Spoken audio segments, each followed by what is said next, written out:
amendments to make sure the government doesn't shut down. Among a number of people have been invited down to the White House this afternoon, I believe, to discuss the supplemental. Probably this is the best question to ask the Majority Leader, but my assumption is we're likely to be on that in the Senate next week. I think it's important. Bad news. The federal government has announced that the poverty rate in the United States has doubled. Democratic lawmakers are now pushing to restore the new tax credits. This would provide automatic deposits for thousands of dollars. Now, the U.S. Census Bureau released new data this week showing child poverty doubling in 2022. The supplemental poverty measure showed that child poverty rate rose from 5% to 22% in 2022. The increase in child poverty is attributed to a number of factors, including the inflation and the expiration of crisis-era relief programs. These programs helped with the widespread job loss and economic hardship, but the expiration of these crisis-era programs has contributed to decreases and increases in poverty. Even some Democratic representatives have said there is no modern policy that has been successfully expanded. Now, millions of people were lifted out of poverty, but hunger was cut by 20%. Now, families use this extra money to pay for housing, food, childcare, and so they can get to work, and other basic essentials for everyday life. Moreover, for every $1 invested, the child tax credit provided $8 in social and economic benefits. Even Representative DeLauro said that the monthly child tax credit was a huge success and the best solution to reduce child poverty. She said it is time to bring it back and provide middle-class and working-class families with the permanent economic security they deserve. Democrats in the Biden administration are at this again, trying to renew the expanded child tax credit. The state of Connecticut's own temporary child tax credit expired in 2022 as well, and the program, which was not renewed as part of the budget negotiations, allowed eligible families to receive tax rebates of $250 per child for up to 3 children. Advocates for the program are hoping the new data inspires its renewal next year. Even New Jersey Senator Cory Booker says Congress allowed child poverty to spike.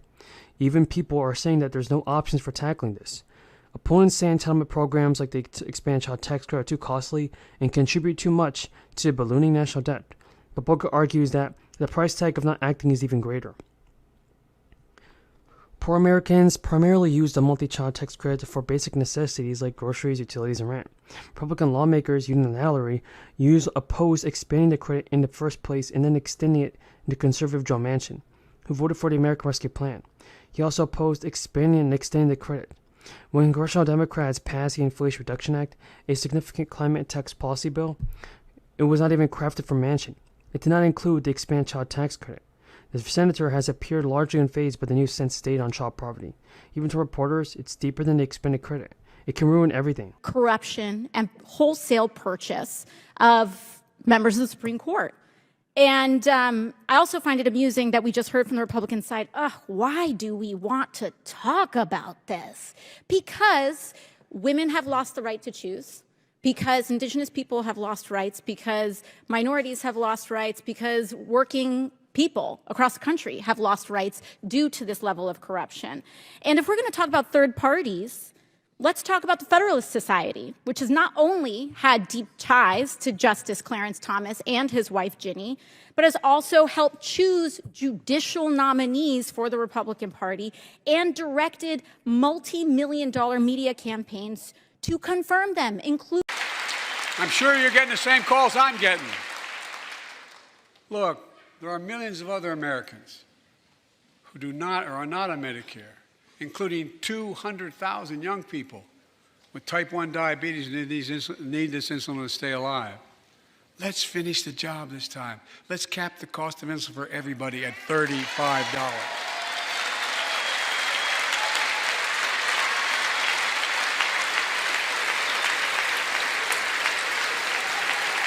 Folks, went to bills, and this time he is lucky to be able to do a little something nice for himself. Another DMV resident telling us on Twitter she's, quote, not doing anything particularly interesting with her check. Those eligible getting $1,400 payments or more for married couples and those with children. If you have the ability to put the payment toward other things, financial experts say setting aside some money to reward yourself can be... And they will definitely bring down inflation. They will cause some pain to households and businesses and bring some pain to them because that's just how it is. The Fed has hiked interest rates 4 times, and this year already in an effort to stanch price increases. When the Fed raises interest rates, money becomes more expensive to borrow, harder to get, and more worthwhile to save. According to The Hill, the Fed wants demand for goods and services is being made. The lawmakers in the House and the Senate are taking action to address Social Security shortfall. One plan was recently put forward, and it includes changing how the checks are calculated. This could lead to big checks for some seniors and retirees. Now, debate over Social Security reform has largely been framed as a partisan one, with Democrats more inclined to maintain the status quo and Republicans to push for fiscal changes in the program. But like many things in D.C., the take is not entirely accurate. Over the past months, lawmakers in the state who normally side with Democrats have indicated a willingness to take a look at areas where Social Security can be adjusted, just to put it more on financial footing. And one of the lawmakers is Senator Angus King, an independent from Maine, who caucuses with Democrats, and he is actually supporting Bill Cassidy on a bipartisan take on this. Even Joe Manchin, a West Virginia Democrat, has suggested that he is also open to Social Security changes as long as they don't involve cuts to the program. Manchin told Fox, "I'm not going to discuss Social Security and Medicare for those people that are receiving and have been depending on it. But Social Security has come under increased scrutiny due to worries over how the program will be funded in the future.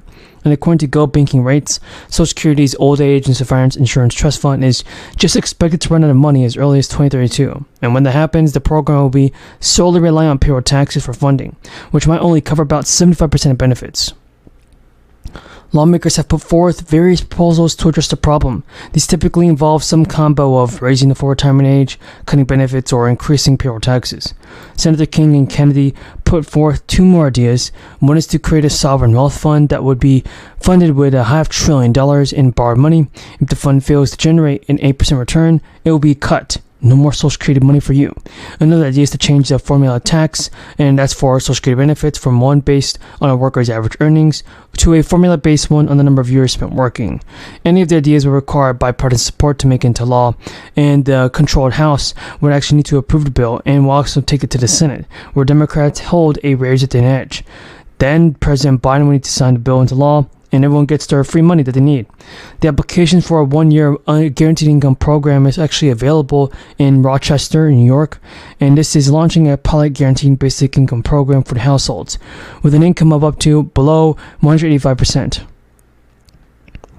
The new program will select 300 individuals to receive the benefits, and the extra income is unconditional because according to the nation's program's website, there are no strings attached, no work requirements, and no restrictions on how money can be used. Only one member of the household can receive the money, and they must reside in certain areas of the city. Also, a guaranteed income program in Wisconsin will be issuing you payments worth $500 just to you in a few days. Before this committee for confirmation as Inspector General, and I intend to support that. Let me turn to Ms. Gomez. In 2015, the Federal Communications Commission approved the Open Internet Order, which put in place net neutrality protections and properly treated broadband as a telecommunications service under Title II of the Communications Act. The Trump-era FCC later eviscerated net neutrality and eliminated the Commission's rightful authority to protect broadband consumers.